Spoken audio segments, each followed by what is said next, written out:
Good.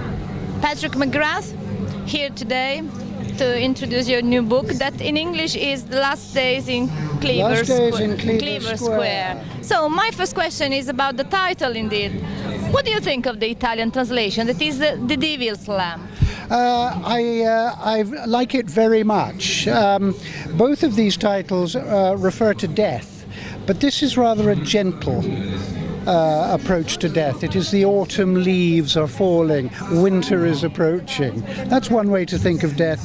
But this is the story of a man who must keep his lamp lit, or he will be taken down, carried down by demons into hell. So death for this man is a much more violent and immediate prospect. Yes, it's more like some traditional folk tale. I think it is. The painting is by Goya, and it was a tale he was very familiar with in, the 1800. Okay, your novels are usually full in psychological insight. In fact, you're considered like a master in psychological novel. But I personally think that there's something more in your books.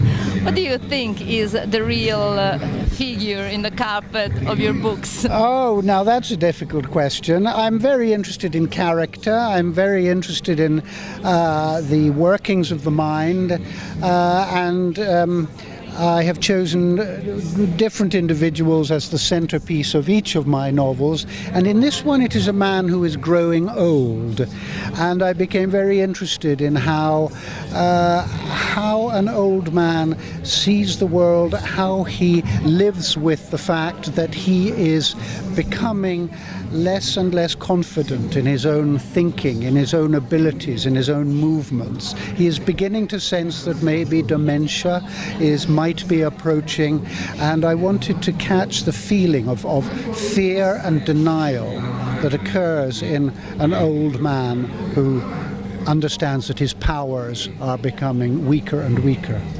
There is also a mystery in the book, and there is a historical reference to Francisco Franco. In fact, the book is set in 1975. Yes. And it is not the first time that you talk about fascism. Why are you so interested in that period, in that ideology? One word: Donald Trump. Until very recently, I lived in the United States, and during the period when Donald Trump was the president, it became clear that this was a man who had contempt for the law, who wished to suppress the vote, and who hungered for greater power than the power he already had. He was a threat to the democracy of the United States, and that to many of us began to smell like the beginnings of fascism, and that's what took me back to the fascism of the post-war period in Britain in my last novel, La Guardarobiera. The Wardrobe Mistress. The Wardrobe Mistress. And I found that I wasn't finished with fascism after that book, and I thought, let me think about where else I might find a theme for fascism, and it occurred to me an old man who had been in Spain for the Spanish Civil War and had fought against the fascists in Spain could be an interesting figure. Thank you very much. You're very welcome. Thank you.